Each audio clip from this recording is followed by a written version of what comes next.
there is a conspiracy, or there is an idea that the Japanese people are actually connected to one of the lost tribes of Israel. Anyway, as you see here, we've got Tengu, okay?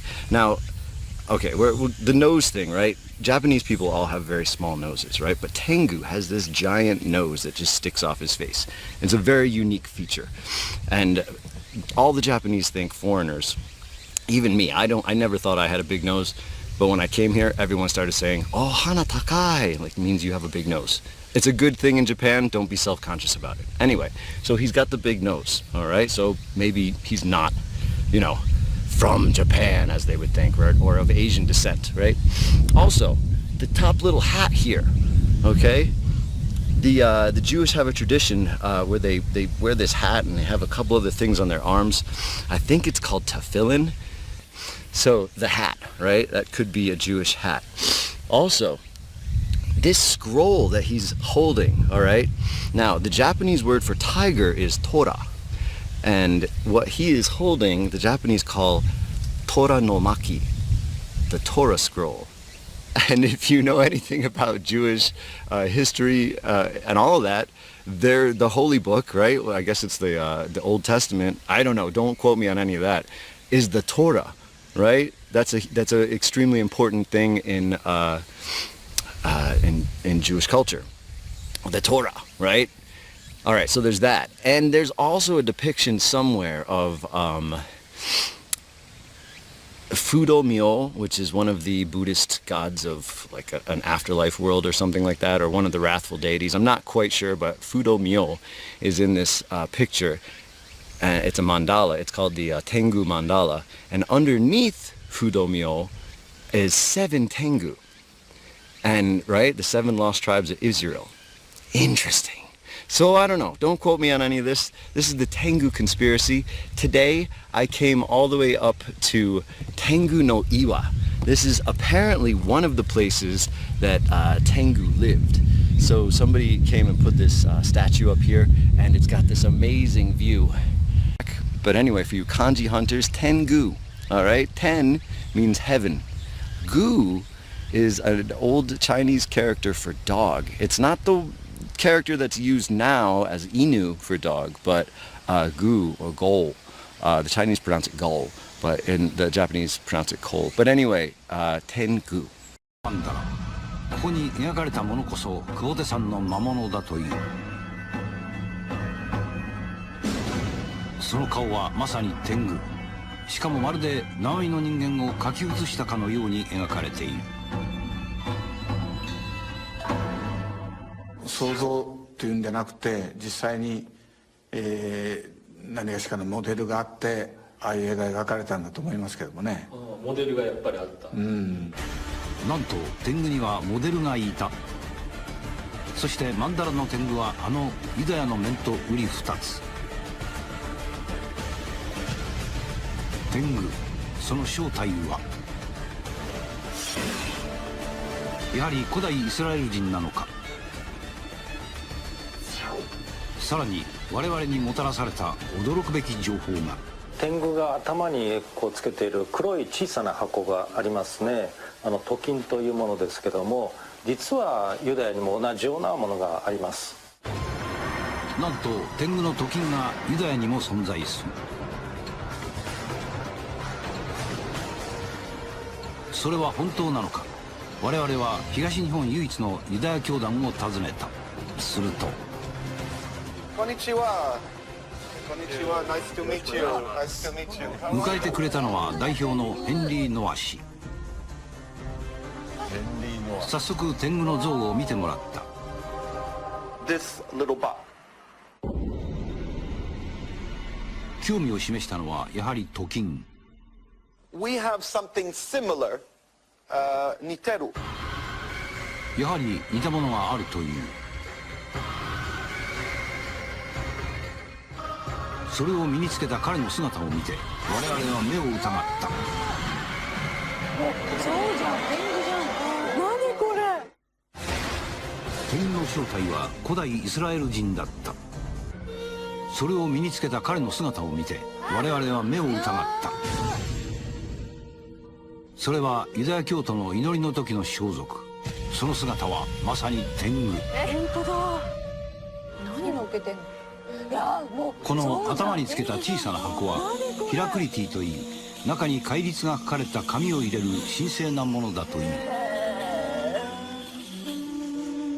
さらに彼はユダヤ人にとって最も大切だというヘブライ語で書かれた旧約聖書を見せてくれた。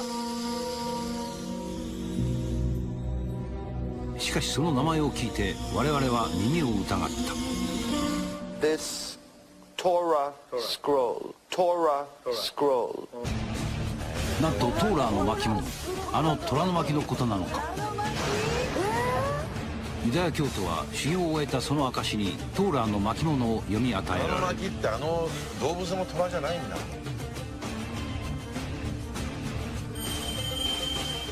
天狗の持つ虎の巻も修行の後に渡される特別なもの。牛若丸が鞍馬の天狗から授かったと言われるあれである。一体なぜ、やはり天狗は古代イスラエル人なのか。登場しました。江戸時代に描かれたという天狗曼荼羅図をスタジオにお持ちいたしました。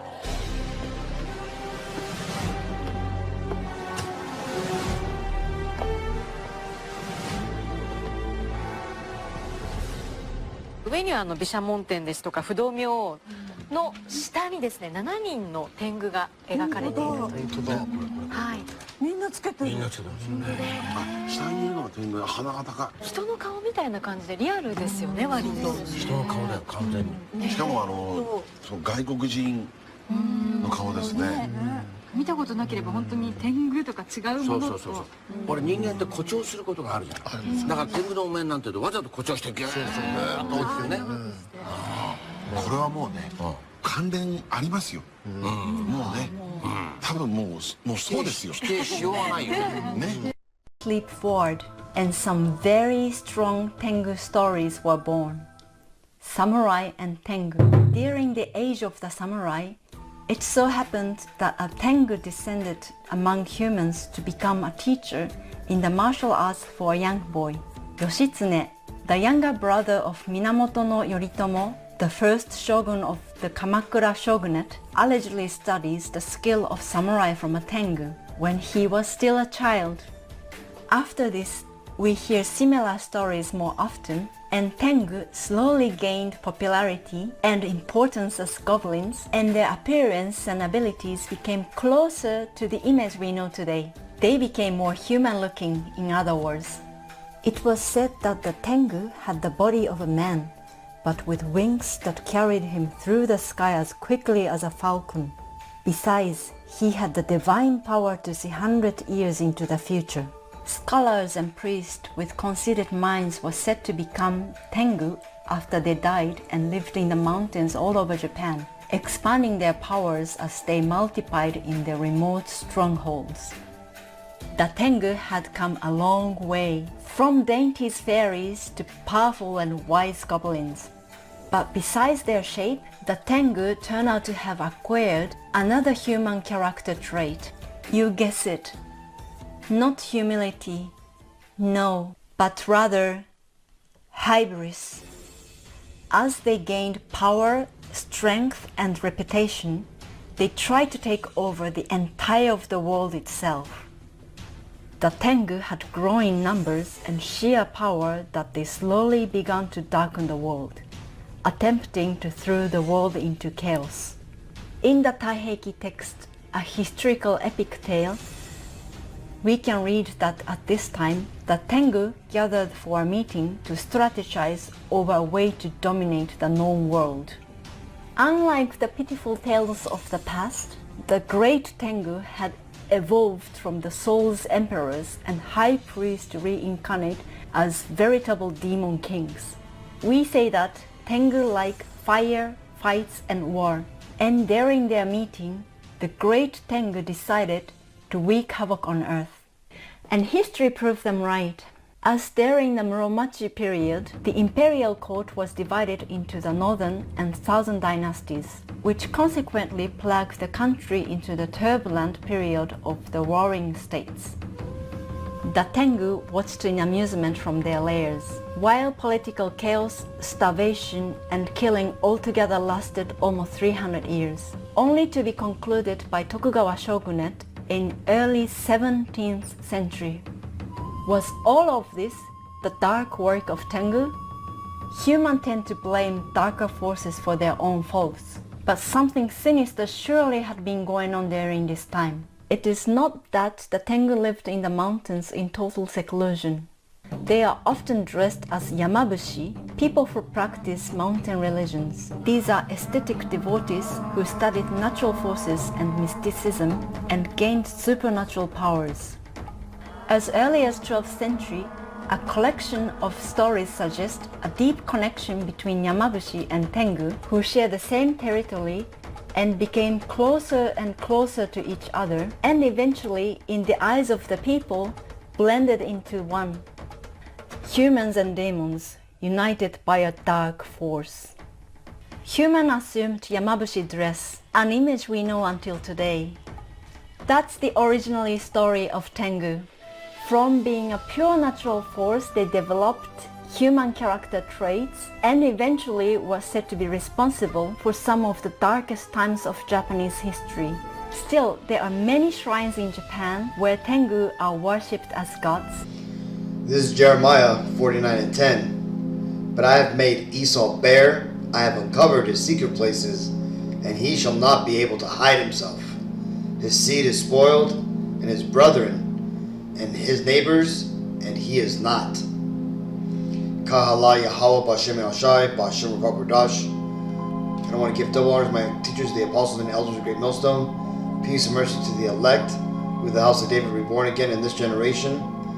And shalom to the 130 Yasharallah, who today are known as the Negroes, Latinos, and Native Americans, who before losing our true heritage, we were known as, and still are, the true Hebrew Israelites of the Holy Bible. Salaki for the long videos on the front, Akim, but you know, I've come across this rabbit hole which leads to the explanation of that goblin icon that we all have on our phones, right? The character that we always see, it actually goes back to a Japanese goblin, and really, as we watched in the video, you know, hopefully you read the subtitles, but you know, pretty much you find out that this goblin is actually an anamorphized depiction of AMALEK, the so-called Jewish people, right? Basically the top tribe of the nation of Edom. And when I say Edom, I'm referring to the so-called Caucasian race, because that's the true biblical identity of the Caucasians and the Israelis of the world, right? They go back to a man called Esau. Esau was the wicked brother of Jacob in the Bible, right? Jacob's name was changed to Israel, and from him come the 12 tribes of Israel, from his 12 sons. Well, Jacob's evil brother Esau eventually had offspring, and those offspring, the first grandson, his name was Amalek. Well, Amalek, like I said, went on to be the progenitor to all the so-called Jewish people. And the Jewish people, as we've seen in this video, they got around. And why is that? Well, when you go back to the curses that were put on Cain, remember, it tells you that he was cursed that he would be a fugitive and a vagabond, right? Vagabonds are basically wanderers, and we all know that these Edomites, they wander all over the world, okay? And back in those days, there was a lot of areas to wander. Now remember, the time of the Tengu, because the way it works is that the myth of the Tengu, as they were saying, goes back all the way to like the 600 BC or something, or like whatever showed in the video. But those were like you know, different things. Those were like little fairies and little like superstitions. But what happened during the samurai period, right, which was around like 13 to like 16, even into like 1800s, really, if you want to consider the late stages. But ultimately, Edom, these Amalekites especially, they ultimately traveled all the way to the east, right? And How did they do that? Well, they did it through the Silk Road, right? You remember, before the westernized world, the Americas were discovered by the known world at that time, right? Before the Lord revealed that to the inhabitants of the world, this was it, right? If you were a tradesman, a sailor, a businessman, right, importer, exporter, this was where you sold and bought your goods, right? All the different things that were bought around the world were all traversed through this large series of travel routes. Well, look over here, right? Let's zoom in real quick, and you can see that it went right through Israel for the most part, right? The city of Tyre. This is why we always hear about, the kingdom of Tyre, why it was so rich, right? The people of Tyre ultimately would flee after they were destroyed and go over here and create Carthage, right? Which later became a thorn in Rome's side, right? Edom later on. But the point being is that, you had Edom, which was down here in South Israel, right? Where again, you see trade routes, and it goes all the way down to like the Arabian Peninsula. Well, as the video said,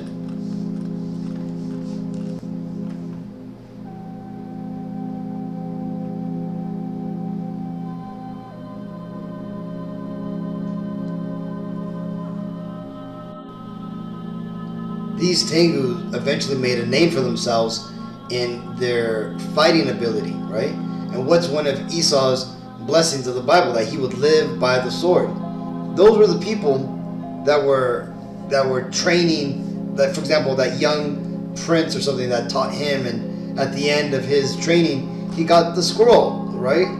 Well, the point being is that from there, that shows that Amalek was, infiltrated the nation of Ammon. Again, if you're unsure what I'm talking about when I say Ammon, I'm talking about the so-called Japanese people. Because when you get into the Bible makes it very clear in Genesis 10 that there are 18 nations. Really, in Genesis 10, it goes into the first original 13 nations, and then the rest of Genesis from 10 on all the way to the end, it is a story of the creation of the next 5 nations, right? That being who was it? Japan, China, the Arabs, and then it was the Caucasians and Israel, right? The Negro, Latino, Native Americans.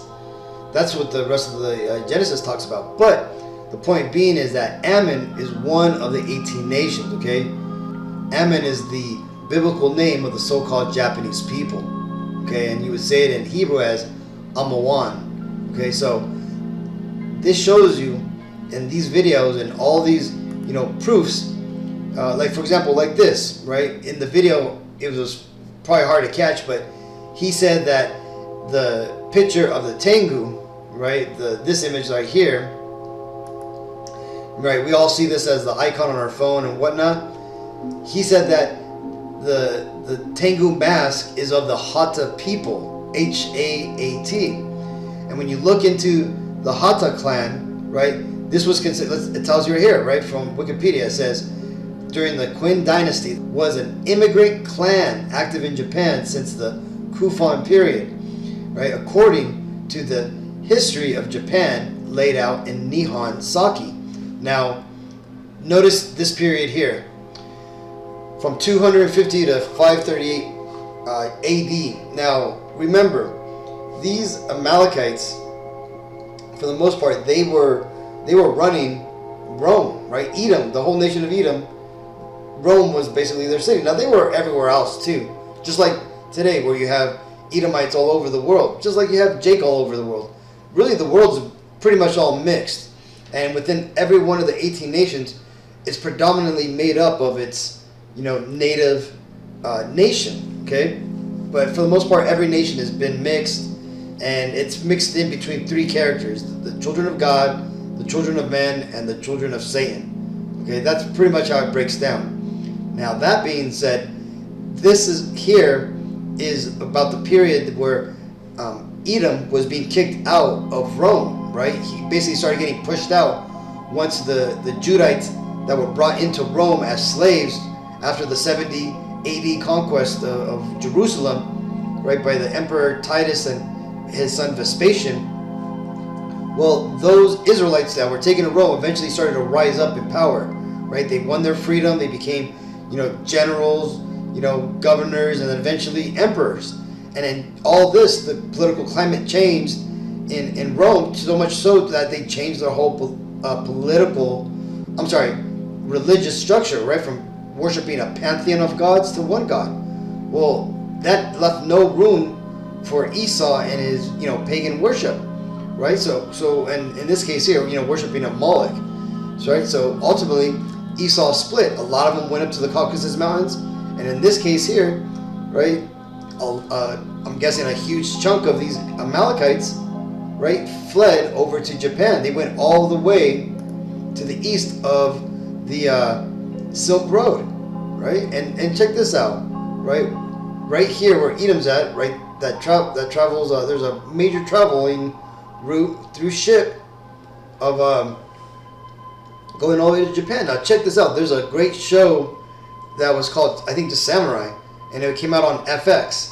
It came out this last year. It was a very good show, but it shows you how Esau, from England, the Edomites from England, ultimately came into Japan.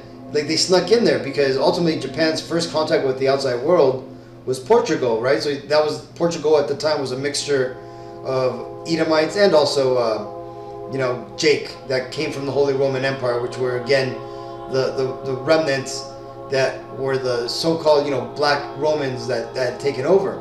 Well, the point being is that Portugal had made first contact with Japan, and then there goes Esau, coming on his ships, exploring, being that vagabond, and he ultimately infiltrates and helps the liberal party in Japan destroy its emperor dynasty and ultimately bring forward like the democracy and the westernized government. That's what that whole movie with Tom Cruise, right, The Last Samurai is all about. But same thing, that show Samurai on FX, it shows the very introduction where Esau first started to find out about these Ammonites. Well, what we just watched is an example of how Amalek, these Edomites, go into all nations, and in this case, Japan. So a lot of these Japanese people that you see, they're not probably Japanese people, right? They could be Amalekites, they could be Israelites.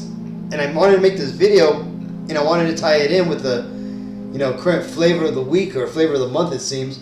But you have a lot of people thinking that the Israelites are going to be all black, but that tells us in Revelation 7 that that's not true at all, right? Ultimately, it's going to be Israelites coming out of every nation. And this is why, this here is the opposite of what the Lord's looking for, right? But remember, it tells you in the Bible that a false balance is an abomination to the Lord. So the Lord's always going to have good and a bad, right? He's always going to have equal parts of everything. So just how the Lord mixed in Israel, right, us Negro, Latino, Native Americans into the Ammonite bloodline, right, the Japanese bloodline, he also had these Edomites mixed in with them, right? And we could all see, our people have, a flavor for Ammon, right? Including the children of Esau also have a flavor for Ammon, right? It's a thing. So, but now we know that these Edomites, they were considered such horrible people, right? That their characteristics were, well, like the lady said, they were over-exaggerated, right? They were embellished. And eventually, that embellishment of the characteristics of Esau's red skin, for example, right? He likes to say it's white skin, but ultimately it's really pink, right? And these devils, over time, they've taken an image like this and they've made him into a character, right? They've also, venerated him, right? Here he is, Amalek, with the phylactery, right? They call it Teflon, but ultimately inside of it is a scroll of the Torah, right? But the point being is that this is definitely Amalek, right? And like the scripture said, the Lord is revealing these Edomites, right? And why is the Lord doing that, right? Why is the Lord bringing out, this venerated goblin, god that these Japanese people have made, right? They have festivals for it, and they've made a whole little culture out of it. The whole stereotype of Amalek that's been, personified as a goblin, somebody who's great with money, good at war, right? But they could be either good or very evil to you, right? That they ended up tricking people. That's ultimately what they say. So that's Ammon basically talking shit about Esau, man. But what does it say that's going to ultimately happen to these Edomites, right? No matter, where they go, especially the tribe of Amalek. Well, Numbers 24 and 20. And when he looked on Amalek, he took up his parable and said, Amalek was the first of the nations, but his latter end shall be that he perish forever. And that's ultimately the end of these devils, man. See, though they may be, immortalized as caricatures, this is how, we're going to eventually remember these Edomites until they eventually fade away from memory. Because it tells us in the Bible that they're going to, that the memory of them is going to fade away as a dream in the night. That we're going to forget about these Edomites, right? But eventually, we're going to, they're going to first become characteristics. Like, people are going to be like, did you know that there was red people on the earth? And then people are going to not believe us, right? And that's what the Bible says. But I just wanted to share this, Aki. I wanted to show how the Lord is revealing these devils, man. He's bringing out, all these different cultures, pointing out what these Edomites have been up to, man. So much so that, they've become, a mime onto a culture themselves. So, either way, Aki, I'm hoping this video was edifying. Until next time, I want to give all honor, glory, and praises to Yahawah, Ba'Shem Yahawashi, Ba'Shem Qadash, Shalom.